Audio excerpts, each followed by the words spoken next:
Well, hey there folks, welcome back once again to the Hop House. It's Eddie here, and it's beer review time for another beer review.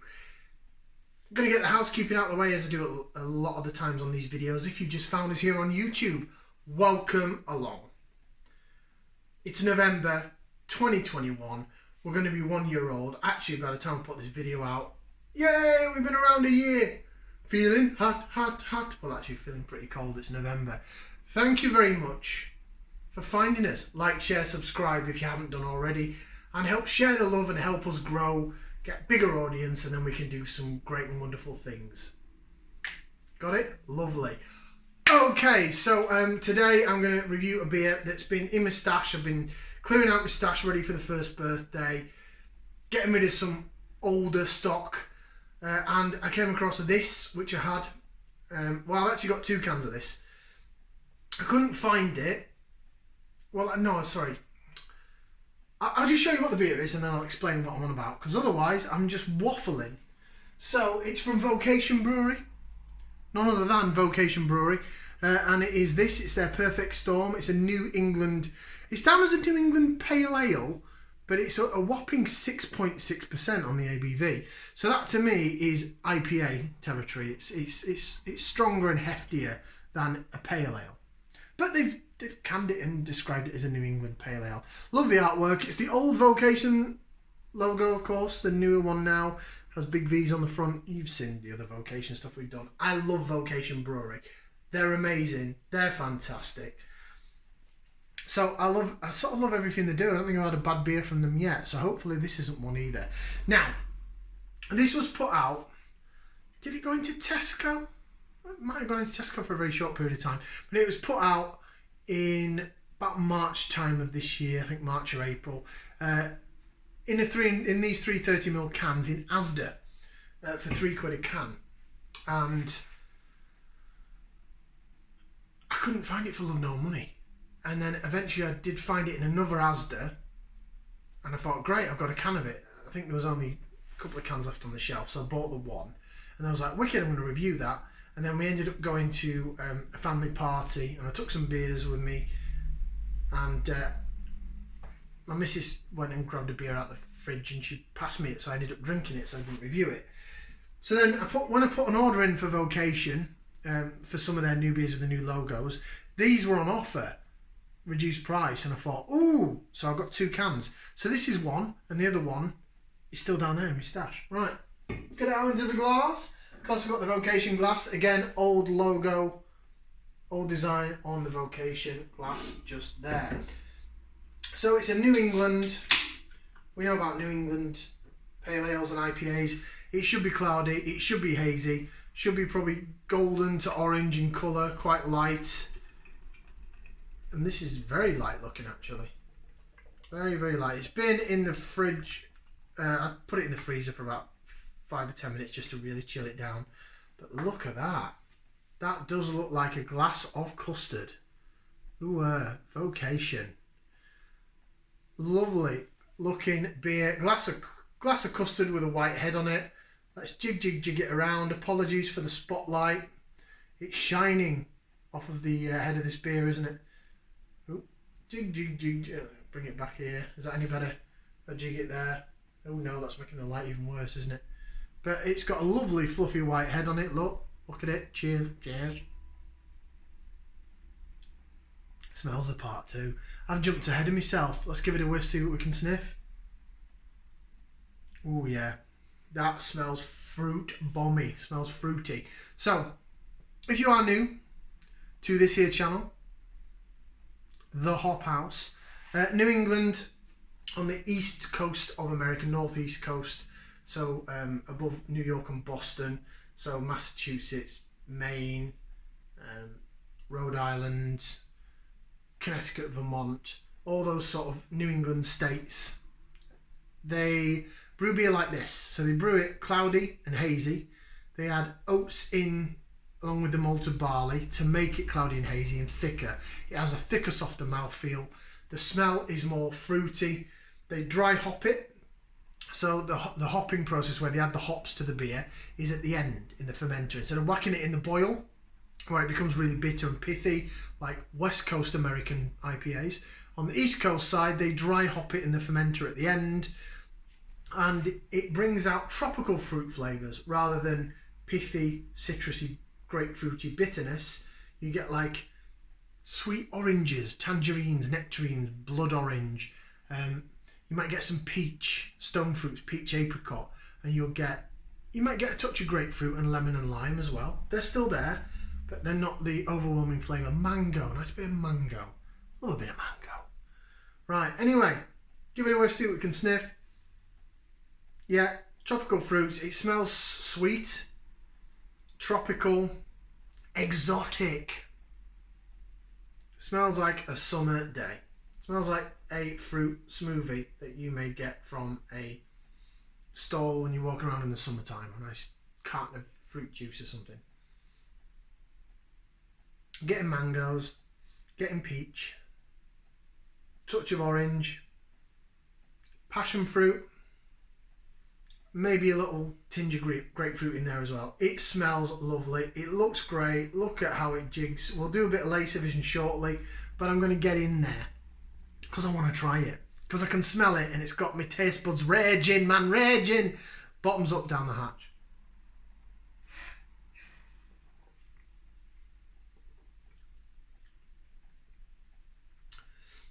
Ooh.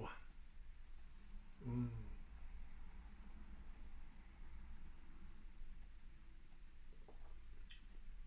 Oh.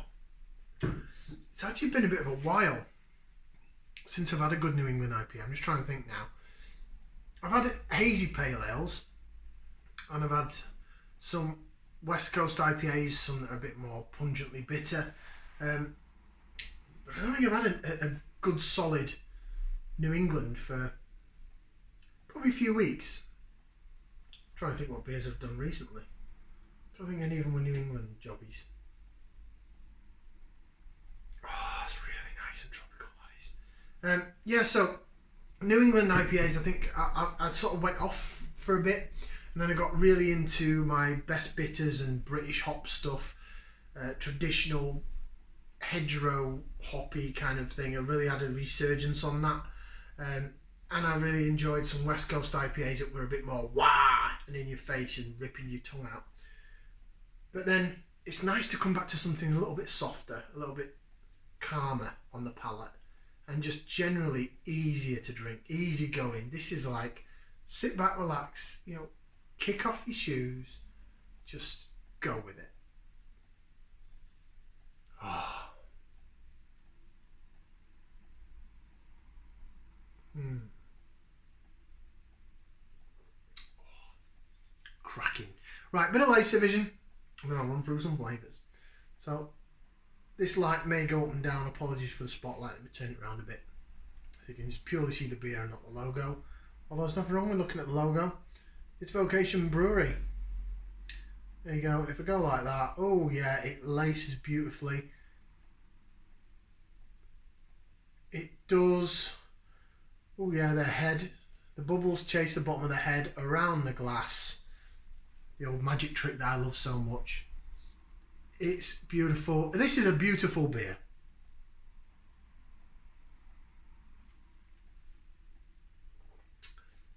It is. Now I did see something that was mentioned about the beer had been... something had gone wrong with the beer, and they thought maybe it was to do with storage when it was at Asda, where they stored it in a warm place and it was affecting the hops. I can guarantee you there's nothing wrong with this beer. This is a great beer. So maybe it was the way it was being stored, but I got this direct from Vocation, so I didn't get it from Asda.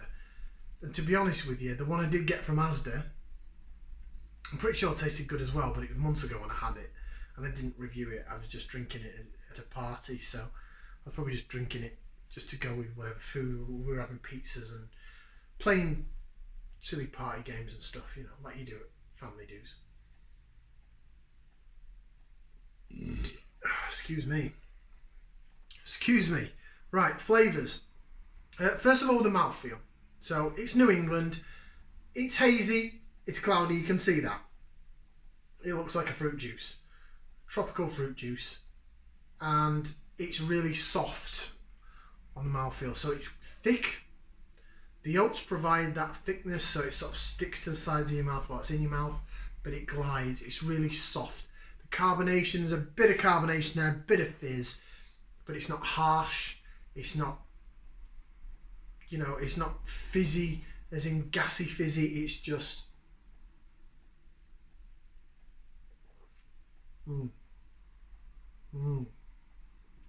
it's just a pleasure. Lovely, beautiful, beautiful drink. Flavour wise, it's all there. You get some sweetness down the middle of the tongue, first of all, and then it sort of hits your palate, both sides. You're getting mango, passion fruit, peach, bit of maybe grapefruit, lemons and limes probably there as well.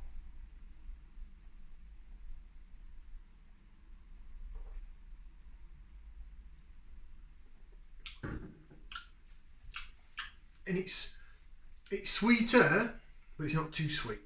I have had a couple of New England IPAs this year that were just really sweet, as in like, have they put fruit juice in and some spoons of sugar on top?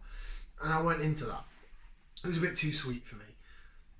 Granted, New England IPAs are supposed to be sweeter than your West Coast pithy bitter stuff, but when it's too sweet, I think it just sort of ruins it. This is not too sweet. It's lovely. It's divine. It is a really, really, really nice beer. What can I say? It's Vocation. We've spoke loads of times about Vocation.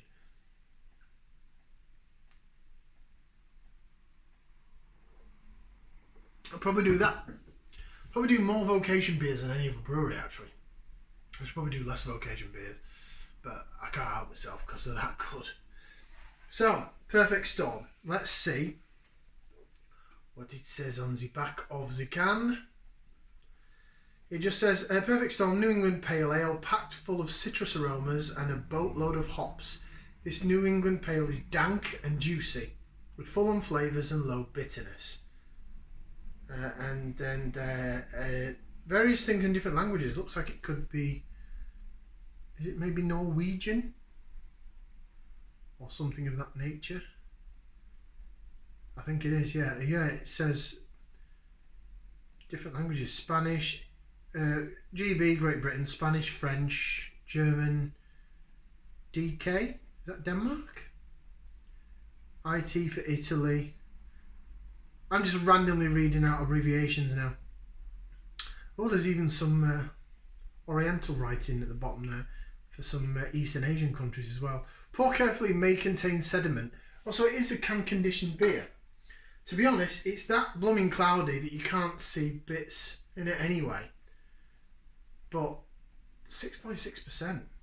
Doesn't drink like it.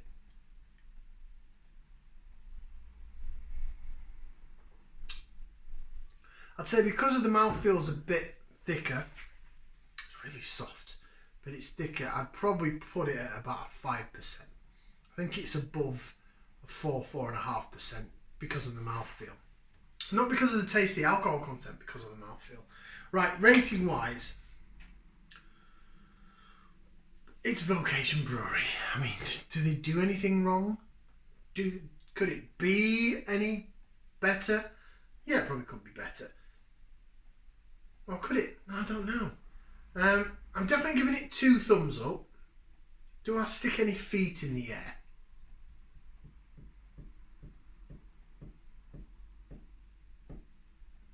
Yeah, I will. I'm going to give it 2 thumbs up and a foot. Not that I can get my foot in the air. 2 thumbs up and a foot, so it gets 3 thumbs out of 4. Maybe the reason being because I haven't had a really good New England Pale or IPA for a while. So it just reminds me that I do actually really like this style of beer.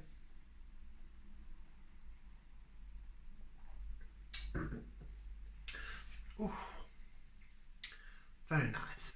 Very nice. 2 thumbs up and a foot. Thank you very much for watching. Like, share and subscribe.